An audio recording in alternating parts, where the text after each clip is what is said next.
All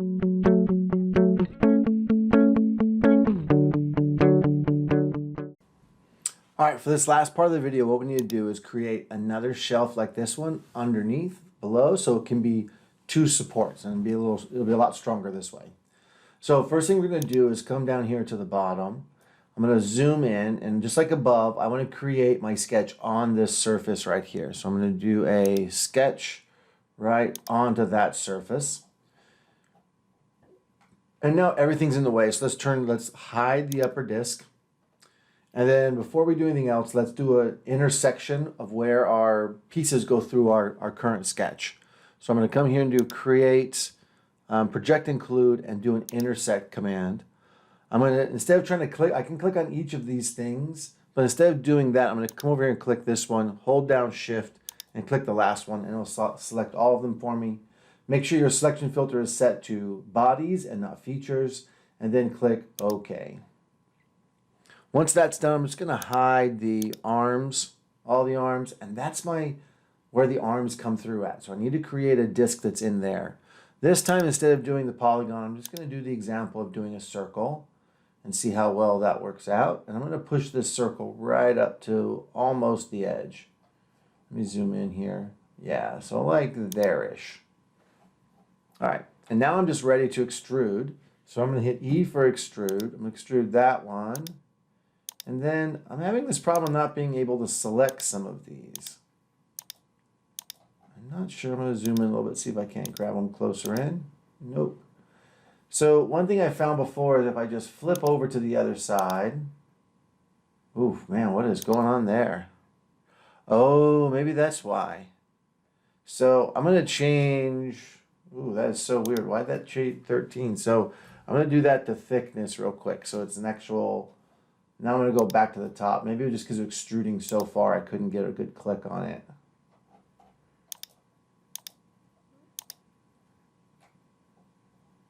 Did it do it again? Yeah, it keeps flipping that over, which is super bizarre. So what I'm going to do is I'm going to flip it over to the back side. I'm going to look at it from the bottom and see maybe if that doesn't help me get some, being able to control what I'm clicking on. There we go. Okay. So for whatever reason, I couldn't get it to click from the top side. I flipped it over to the bottom. That shouldn't happen, but yet it did. Maybe yours won't be that way, but I'm going to go through here and click on all of these.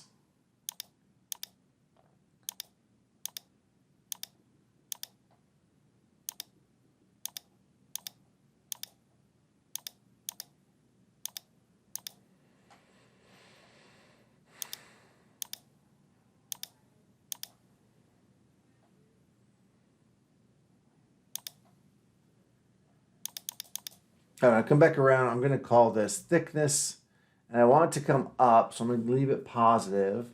And just to make sure, I'm going to turn on one of the arms, or maybe all of the arms, and just take a look at where it's coming through at. Yeah, so you can see it's coming through right through there. And I want to do here, instead of a cut, I want to do a new body. I want to create a new thing, and I'm going to say OK. Let it do its magic. That might take a couple seconds because it's a lot to do. And then sure enough, there it is. I need to now cut it into place. So I'm going to go here to the combine tool. The target body is the thing you're going to cut, which is the disc. And the tool body is what you're going to cut it with, which is every one of the arms. So shift click on the bottom one and keep tools. Make sure that's checked and click OK. And now when I hide the arms, you can see all the little slots are cut in there at just the right angle for it to work. All right, now I'm going to pull it back up, change this body to lower disk. Good. And turn the upper disk back on. I'm just going to tip it over and see what it looks like. So that ended up looking pretty cool. I kind of dig it. Now, the last thing I want to do is I want to cut a space for my light to sit down into. And I'm just going to do a rough measurement because we can make it a little bit loose. These tea lights are about 3.8 centimeters across. So down here, I'm going to draw a circle that's 3.8 centimeters in the center of this polygon here, and then extrude it up and cut everything that's in its way. Let's do that real quick. So right here, I'm going to create, on this disk, I'm going to create my sketch. I'm going to zoom in here, and I'm going to create a circle and just see. So it's 3.8 centimeters. And actually, I just got lucky, and all of mine are outside of that circle. So my light's going to fit down perfectly. If it didn't do that, what you would do is just, so let's say it was like 5.6. So that, well, I want to make it that big. All I would need to do now is hit that circle in there of 3.8, not 5.6. I'm showing you on mine because mine already works when I show what it looks like. Once you do that, you would hit extrude. And then you're going to grab the center circle, drag it up until it clears. Yep, that's more than I need. So drag it up until it clears all of this, and you're going to do a cut command, and you're going to click OK. And once you do that, if I look at it from the top again now,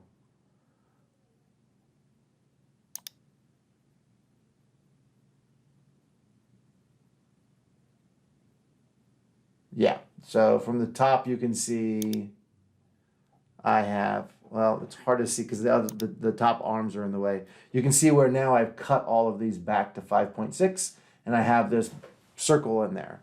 I don't need to do that, so I'm going to undo that.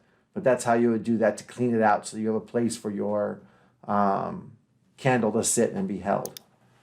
All right, so I think that is it for the build. So that is the Votive. So whatever cool shape you have, my advice to you is now that you have a feel for how to do it, go back and make your shape like cooler and more interesting. But right now what we need to do is we need to actually flatten these out and get a, well, actually they're all the same. So we need to flatten 3. We need to flatten one of these if they're all the same. And then we need to flatten this out, and we need cut images of those 3 things. And we can just make more copies of this when we get over into the next program. All right, so let's align them all with this top thing. So the first thing I'm going to do is I'm going to copy 3 things. So I'm going to do M for move. I'm going to click on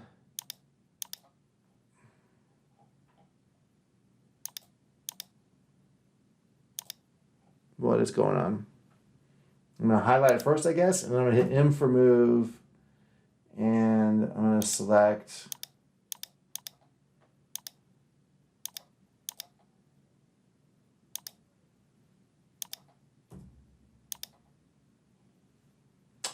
never mind. The reason it's not working is I'm in a sketch still. So if you're in a sketch, you can't move stuff because, well, you can move stuff, but you have to move sketch items, not objects. So here I'm going to now go to move, and now I'm out back in object so I can move this object. And I'm going to do create a copy. And I'm just going to drag this copy over here and just let it go.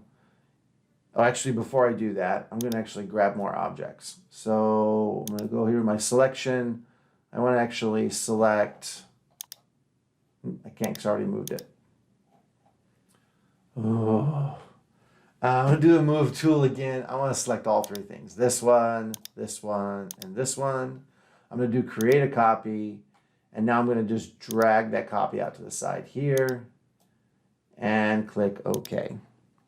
Now I'm going to create a couple more folders here. So I'm going to call this new folder. I'm going to call it assembled. I'm going to shrink my ARM folder down. I'm going to drag the ARM folder into the assembled, and the upper disk and lower disk. I'm going to drag them into assembled as well. And then body 38, which is this ARM, upper disk 1, upper disk 2. These are the ones I'm going to flatten. So I'm going to keep this and go new group. And I'm going to call this group flattened. And I'm going to drag these 3 things I pulled out. I only pulled out one of the arms because they're all exactly the same. I can just make multiple copies in the next program.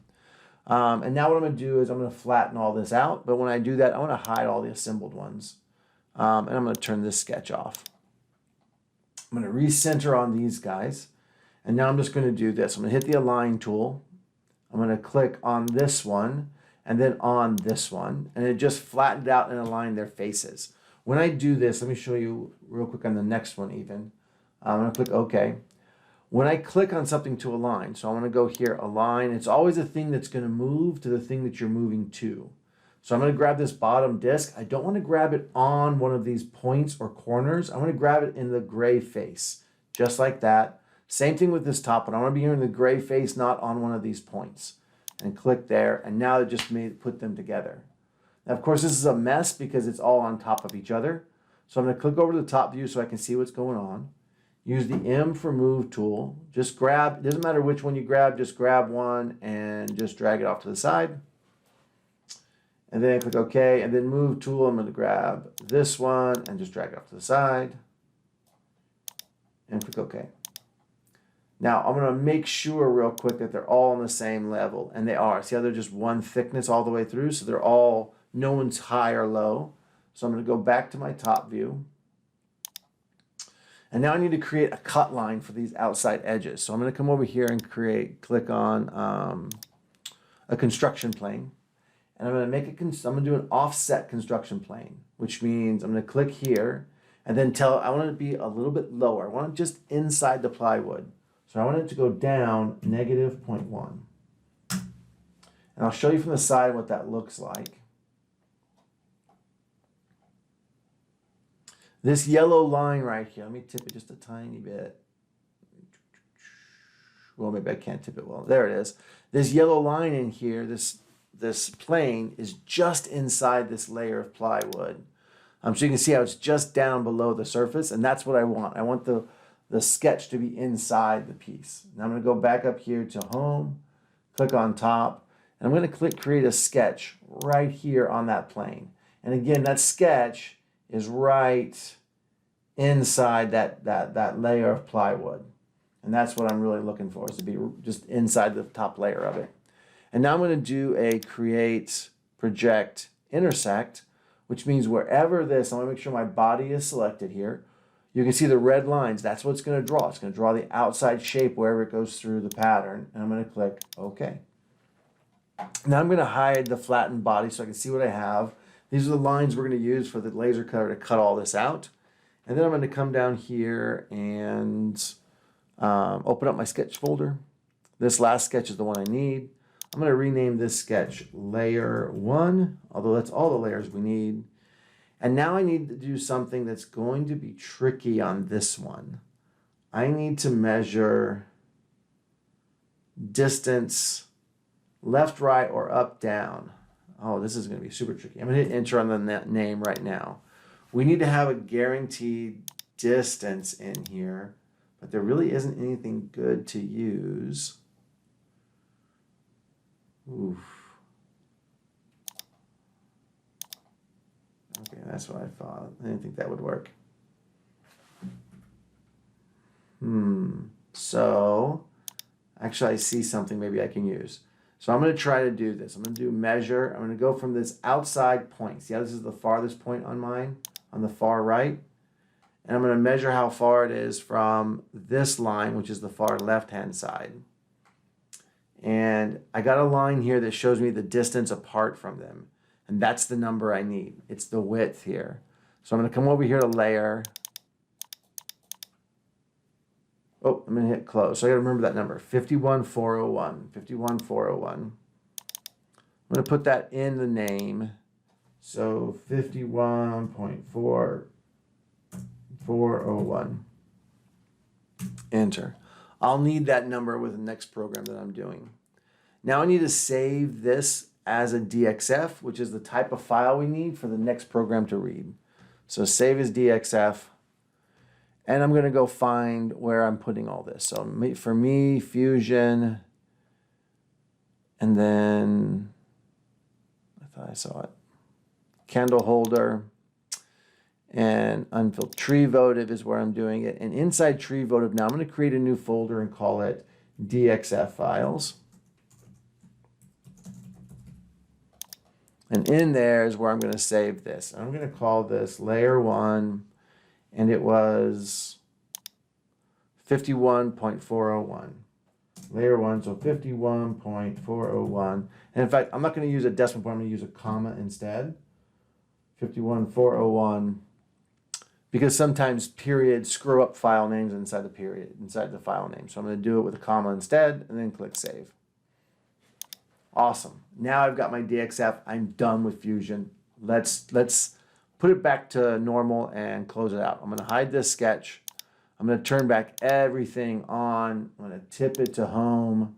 And now this is what the last image is going to be.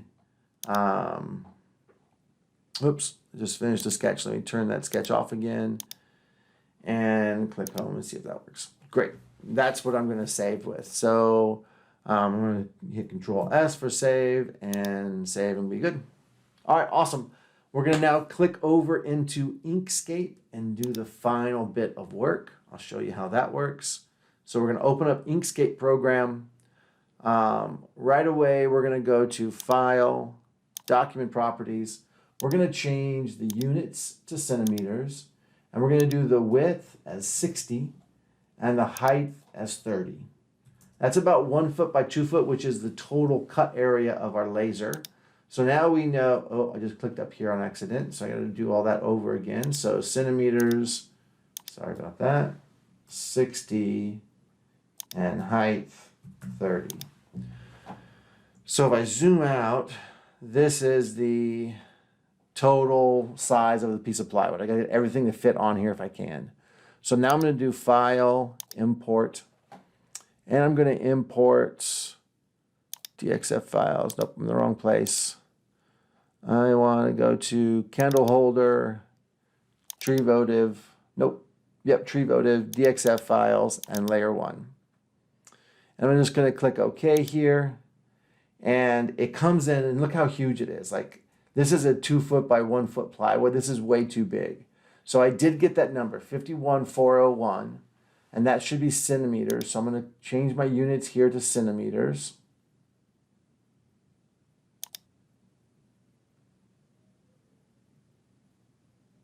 Yep, that should be right. And then I'm going to do a lock here. That way, when I make the width smaller, it'll make the height smaller as well. They'll be locked together. So the width here should be 51.401. I'm going to hit enter. And it looks like it disappeared, but it really didn't. Let me show you. It just, the lines are too small to see. So if we zoom in on it, we hold down Control and roll the mouse ball, the wheel, it'll zoom in for us. And this is going to be actually pretty huge. I made this too big. But this is, wow, that's pretty big. We need to change the color. So our laser cuts things that are lines that are red, it cuts them. Lines that are black, it just engraves them. So to get the line colors, we're going to go to Fill and Stroke under Object menu. We're going to click on the Stroke Paint. The fill is the color on the inside. We don't want any color on the inside. Stroke Paint is the line around it. We want to do a solid color, and we're going to choose 255. And then we're going to come over to Stroke Style, and we're going to change it to 0.4 just to make it a little bit darker line so we can see it easier on the screen. And then, yeah, this is huge. Stroke Paint, make sure it stays 255. It has to be 255. If it's 254, the laser will say, that's not the right red, I'm not cutting anything. So we got to make sure it all the way up to 255. Full blast red. Okay, so now we need 18 of these things. So this is where things are going to get a little bit tricky. So I'm going to go Control-Shift-G to ungroup everything. I'm going to keep doing it until at the bottom here, it says no groups to ungroup, and I'm good. And then I don't have anything that has any weird inside pieces, so I think I'm just ready to start placing. So now I've just got to rotate things around and try and figure out a good way to have them on here. This one, I might, if I click again, it brings me to the rotation. I might rotate this like sideways like this. And then I might say Control-CV. I need 18 of these. So what I might do is rotate this one around and put it inside of this one. I'm going to use the arrow keys to position it close, but not too close. Yeah, about like that looks pretty good. So now I'm going to shift, I'm going to click on this one. I've got both of them selected, and I'm going to do Control G to group them back together. And then I'm going to go Control C, Control V. And I'm going to put another one. I'm going to try to figure out a way to put them in together, as many as I can on this sheet of plywood.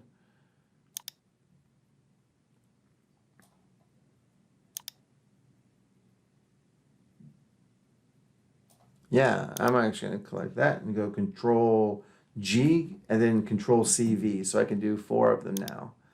And I see that I can get 2, 4, 6, 8 per sheet. So this is going to be 2 sheets like this.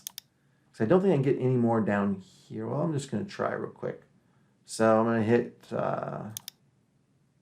Control Shift G to ungroup them. I'm going to grab one of them and go Control CV, copy paste, and then I'm going to rotate it and see if I can't, maybe like this, I can squeeze in. Let me zoom in here. No, there's no way I can squeeze another one in there. There's no space. Okay, it was good to try. So I'm going to delete that one. I know I have 8 of them here. I need 2 sheets just like this. So I can't get these on. I'm going to put them on different sheets. So I'm going to click on both of these. And I'm going to do Control X. That will cut them, not delete them. It just cuts them so they're on the clipboard. We can paste them back. If I do Control V, they're right back where they are. So Control X cuts them. Now I'm going to come up here and do File, Save As. I need 2 of these pages, and that will give me 16 of my 18. So I'm going to call this, this needs to go in the right place. So candle holders, for me, tree votives, and then I'm going to create a new folder. I'm going to call this folder Cut Lines.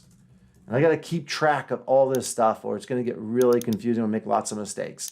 So this is going to be tree line or tree votive page. I'm going to need this page. I'm going to need another one just like it. And then I'm going to need a third piece of plywood for the 2 discs and the 2 extra arms. So tree votive page 1 of 3. And I'll hit save. Awesome. And now I need to go File and Save As real quick. And now I need a second copy just like this. So really page 2 of 3 is just this exact same thing. Save. And you may not need all of this. I'm just showing you how to do it in case you do. And then now this last page, I just need 2 more because I have 2, 4, 6, 8. So I'm going to come up here again and go File, Save As. Oops, File, Save As. And now I got to do page 3 of 3. Save. I need 2 more of these. So I'm going to delete these 6. Delete. Are these all one group? Yeah. So I'm going to Control Shift G until it ungroups them. And I'm going to delete these. I have 2 of those. And then I'm going to do Control V to bring the discs back. And then I'm going to put the discs on here as well. Notice how they're snapping to each other. It's so annoying.